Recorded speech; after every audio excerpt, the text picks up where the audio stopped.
नमस्कार। पूर्व के अध्याय में हमने आधुनिक विश्व शक्ति के रूप में जापान के उदय के लिए जापान ने जो प्रयास किए आर्थिक, सामाजिक, औद्योगिक, राजनीतिक क्षेत्रों में, उसको हमने देखा था। अब हम ये देखेंगे जापान की विदेश नीति उसके विश्व शक्ति बनने के बाद, और इसका जो काल है वो है 1919 से 1935। इस विदेश नीति के इस काल का अध्ययन करने के लिए हमने इस काल को कई खंडों में बांटा है। इसमें पहला खंड है 1919 से 1922। प्रथम विश्व युद्ध के समाप्त होने के पश्चात पेरिस शांति सम्मेलन बुलाया गया था। इस सम्मेलन में जापान और चीन के प्रतिनिधियों ने भी भाग लिया था। विश्व युद्ध में जापान की सेनाओं ने चीन और रूस को एक एक करके पराजित किया था। इसलिए उसने पेरिस सम्मेलन में इस बात पर पर्याप्त जोर दिया था कि उसकी गणना महान राष्ट्रों में की जानी चाहिए तथा सुदूर पूर्व में उसके प्रभाव को मान्यता मिलनी चाहिए। इस सम्मेलन में जापान ने कुछ मांगें भी प्रस्तुत की, किंतु मित्र राष्ट्रों ने उन मांगों का विरोध किया। अंत में जब जापान ने सम्मेलन को छोड़ने और राष्ट्रसंघ का बहिष्कार करने की धमकी दी, तब यह निर्णय लिया गया कि शांतुंग पर जो जापान का अधिकार होगा। शांतुंग का प्रदेश मिलने पर भी जापान को संतोष नहीं था, जबकि अमेरिका यह चाहता था कि शांतुंग का प्रदेश चीन को वापस मिलना चाहिए। इसलिए अमेरिका की सीनेट ने पेरिस संधि को अपना अनुमोदन प्रदान नहीं किया। वर्साई संधि पर पुनर्विचार करने और सुदूर पूर्व में जापान के विस्तार को रोकने के उद्देश्य से अमेरिका ने 1921 में वॉशिंगटन में एक सम्मेलन बुलाया, परंतु इस सम्मेलन में यह निर्णय नहीं हो सका कि सुदूर पूर्व में सर्वोच्च शक्ति के रूप में किसे मान्यता प्रदान की जानी चाहिए। अब हम देखते हैं उसकी विदेश नीति का दूसरा चरण, जो कि 1922 से 1927 5 वर्ष तक का था।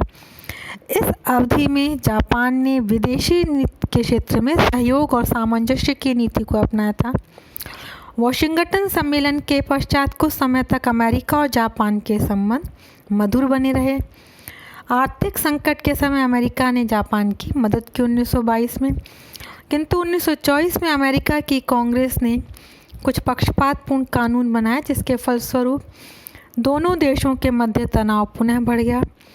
फिर भी जापान ने कभी अमेरिका के प्रति शत्रुतापूर्ण दृष्टिकोण नहीं अपनाया। इस अवधि में जापान ने वियना सम्मेलन में लिए गए निर्णयों का पालन करने का पूरा प्रयास किया था। चीन और जापान के मध्य हुए समझौते के अनुसार जापान ने 1923 में शांतुंग का प्रदेश चीन को लौटा दिया।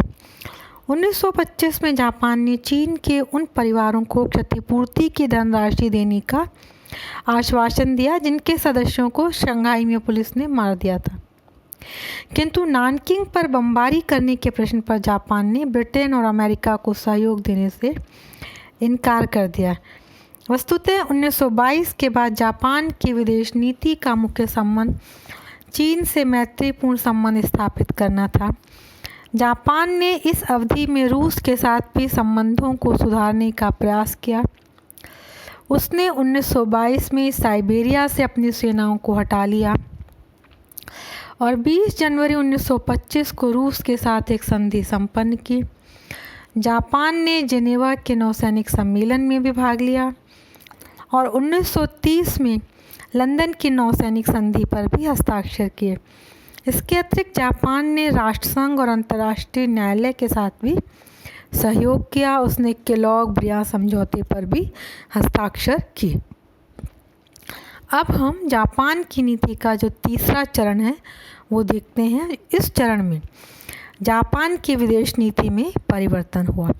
पूर्व की अवधि में जापान का उद्देश्य मैत्रीपूर्ण संबंधों के माध्यम से देश के निर्यात को बढ़ाना तथा विदेशी बाजारों का विस्तार करना था, जबकि 1927 के पश्चात जापान ने व्यापार व उद्योगों के विकास हेतु सुदृढ़ आधार वाली विदेश नीति का पालन किया था। 1927 में जापान के वाणिज्य एवं वित्त विशेषज्ञों ने इस संबंध में एक योजना बनाई तथा उसे जापान के सम्राट के सम्मुख प्रस्तुत किया। इस योजना में यह बात स्पष्ट रूप से कही गई थी कि जापान के राष्ट्रीय अस्तित्व की सुरक्षा के लिए न केवल मंचूरिया, मंगोलिया और चीन पर विजय प्राप्त करना आवश्यक है, बल्कि संपूर्ण एशिया और दक्षिणी समुद्री राज्यों को जीतना भी अनिवार्य है। इस योजना में यह भी स्वीकार किया गया था कि साम्राज्य विस्तार की इस योजना को पूरा करने के लिए अमेरिका को भी पराजित करना पड़ेगा। इस योजना को जापान का मुनरो सिद्धांत भी कहा जाता था, क्योंकि इस सिद्धांत का आधार था एशियावासियों के लिए है। इस योजना का मुख्य उद्देश्य यूरोपीय देशों की साम्राज्यवादी योजनाओं से एशिया महाद्वीप की सुरक्षा करना था, किंतु अंत में यह योजना स्वयं साम्राज्यवाद का एक साधन सिद्ध हुई। अमेरिका व जापान के संबंध में मुख्य अंतर यह था कि अमेरिका का साम्राज्यवाद जापान के साम्राज्यवाद की तुलना में अधिक प्रत्यक्ष और उदार था। दूसरा अंतर यह था कि मुनरो सिद्धांत के द्वारा यूरोपीय देशों को अमेरिका की राजनीति से अलग रखने में सफलता मिल गई, जबकि जापान की उपर्युक्त योजना एशिया को यूरोपीय राजनीति से तटस्थ रखने में सफल नहीं हो सकी।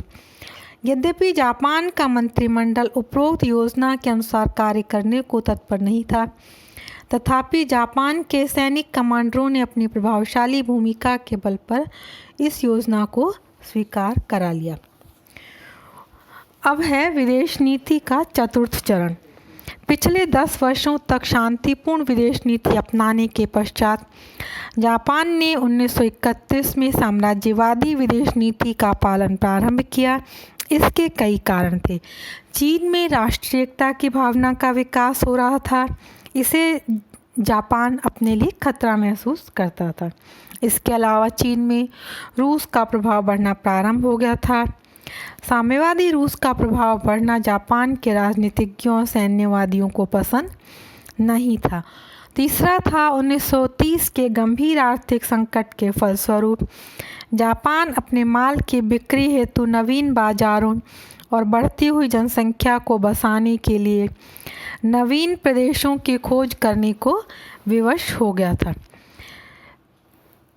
इसी उद्देश्य की प्राप्ति के लिए उसने मंचूरिया पर आक्रमण किया। मंचूरिया पर आक्रमण करने के लिए 3 प्रमुख कारण उत्तरदायी थे।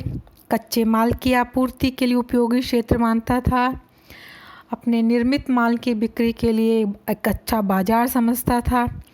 मंचूरिया पर जापान का अधिकार हो जाने से जापान व कोरिया की जनसंख्या को बसाने की समस्या का भी हल किया जा सकता था। सैनिक दृष्टि से भी जापान के लिए मंचूरिया का बहुत महत्व था, क्योंकि इससे रूस के आक्रमण के विरुद्ध मंचूरिया से जापान को बहुत सहयोग मिलेगा।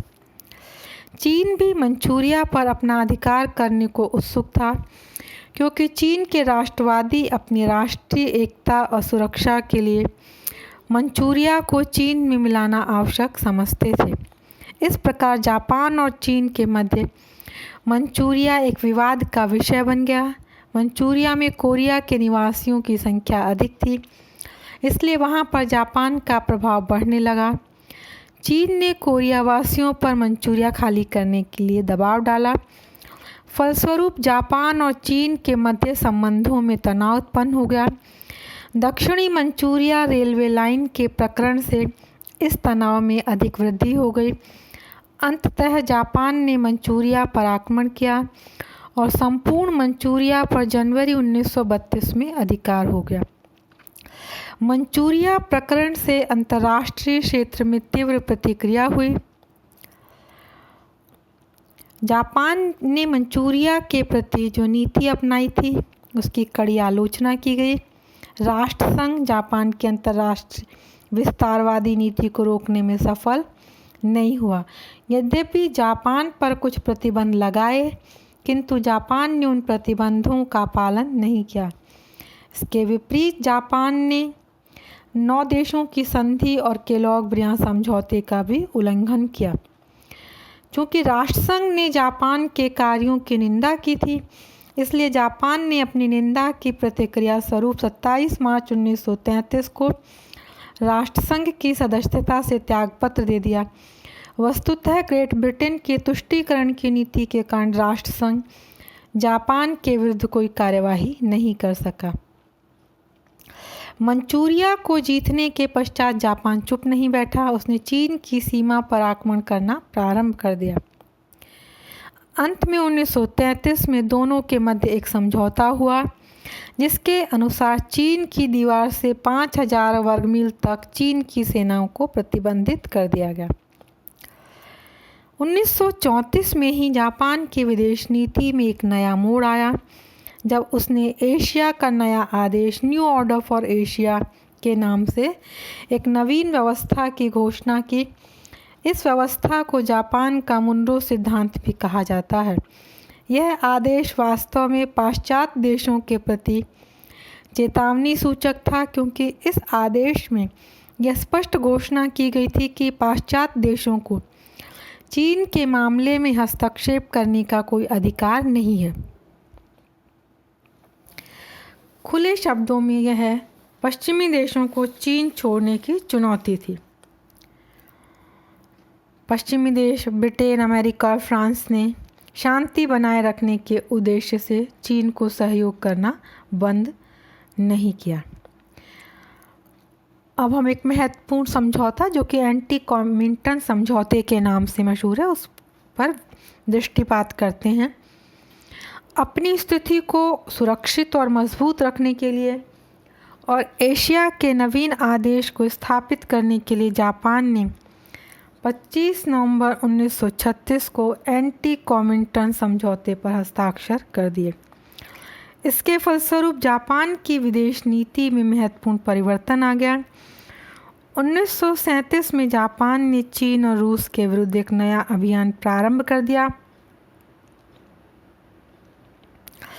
जापान ने चीन के कई स्थानों पर अधिकार कर लिया।